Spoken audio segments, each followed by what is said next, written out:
Hello everyone, welcome back. Today we're going to make this twist transition like you see on the screen right now.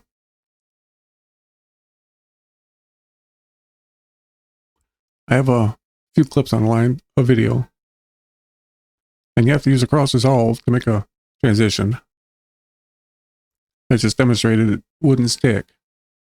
If you have video and you're at the beginning and the end or both, like I have here, you have to drag these handles back some. The transition won't stick without any information. On a still, it doesn't matter. I know most of you already know that, but there are newbies out there that are just getting into it and probably don't. And you'll see now it'll stick. Right click on it, convert to Fusion Cross Dissolve. Then go open the inspector. You'll see a little wand.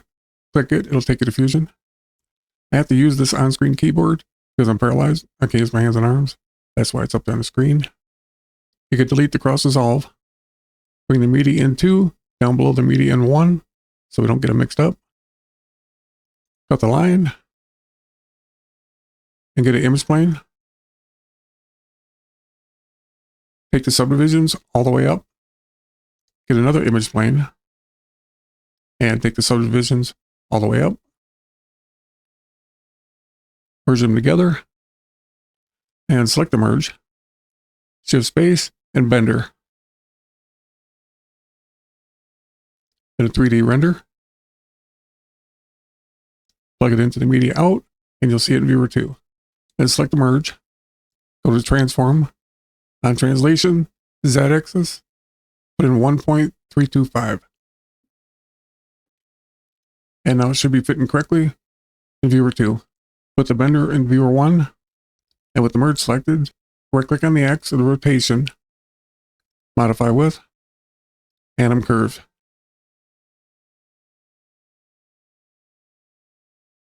Then go to the image plane 2, go to visibility, and select front. Go to image plane 1, go to visibility, and back. I'm going to uncheck this one to show you why you have to select this one. The reason why it does that is because both videos are taking the same space. This makes it so it only sees one side of each video. Now select the bender, put it on twist, X on the axis, right click on the amount, modify width, anim curves. They have a little too much twist going. Go to the modifier, check mirror, and change the scale to 0.5. Now it should rotate like that. You'll see the second video is upside down. Select the media in 2, add a transform, and flip vertical. Select the render, change the render type from software to hardware.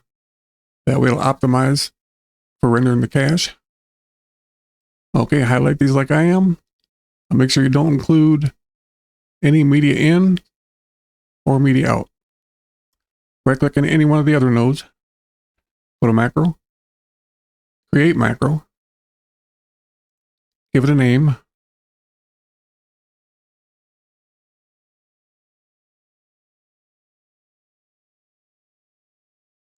You want the anim curves 1. Make sure it's the one with the 180 on the scale. And go to File, Save as Group. It takes you to Macros. Go to Fusion instead. Templates, Edit, Transitions. Here is where you're going to make a folder to put your preset in. Again, don't name it the same or Resolve won't recognize it. So make it a little bit different. And we'll go find it, and if you can't find it, you may have to restart Resolve.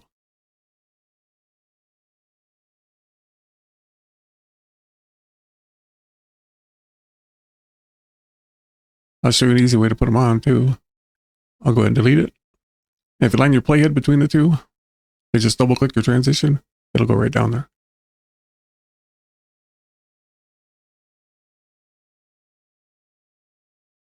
If you click on it, you have your ease in, ease out.